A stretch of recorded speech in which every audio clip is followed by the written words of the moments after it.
సిద్దిపేట జిల్లా కోమురవెల్లి మల్లికార్జున స్వామిని ఎమ్మెల్యే పల్లా రాజేశ్వర రెడ్డి దర్శించుకున్నారు. తన పుట్టినరోజు సందర్భంగా స్వామివారికి ఎమ్మెల్యే పల్లా ప్రత్యేక పూజలు చేసి మొక్కులు చెల్లించుకున్నారు. చెర్యాల మండలంలో బీఆర్ఎస్ కార్యకర్తలు ఏర్పాటు చేసిన కేక్ కట్ చేసి బర్త్డే వేడుకలు జరుపుకున్నారు. ఆ తర్వాత రక్తదాన శిబిరంలో పాల్గొని కార్యకర్తలను అభినందించారు. అలాగే ప్రభుత్వ ఆసుపత్రుల్లో రోగులకు పండ్ల పంపిణీ చేశారు. నీలిమా హాస్పిటల్లో ప్రతి ఒక్కరికి ఉచితంగా వైద్యం అందిస్తా అని పల్లా హామీ ఇచ్చారు. చెర్యాల అభివృద్ధికి అవసరమైన నిధులు తీసుకువస్తా అని పల్లా రాజేశ్వర రెడ్డి స్పష్టం చేశారు.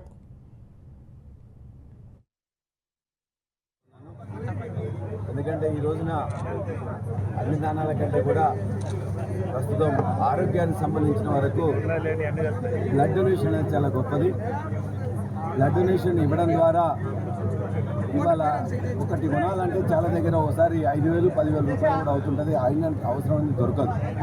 కానీ ఈ విధంగా చేయడం వల్ల మనకు పేద ప్రజలకు కూడా అందుబాటులో ఉండే విధంగా చేర్యాల పట్టణ నాయకులు కానీ చేర్యాల ప్రాంత నాయకులు కానీ తీసుకున్న నిర్ణయాన్ని అభినందిస్తూ ఇవాళ అనేక మంది మిత్రులందరూ కూడా ఆరోగ్యపరంగా విద్యాపరంగా నా జన్మదిన సందర్భంగా వారందరినీ కూడా కలిసి వారందరికీ మరొకసారి హామీ ఇవ్వడం జరిగింది.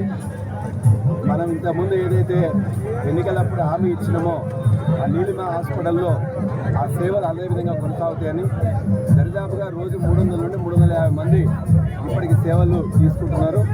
అది కొనసాగుతుందని అభివృద్ధి కార్యక్రమాల్లో కూడా అన్ని ఎన్నికలు అయిపోయినాయి కాబట్టి పక్షపాతం లేకుండా ఎక్కడ అవసరమైతే అక్కడ ఈ ప్రభుత్వం చేయాలని చెప్పేసి ఈ సందర్భంగా అధికారులను కోరుతున్నాం.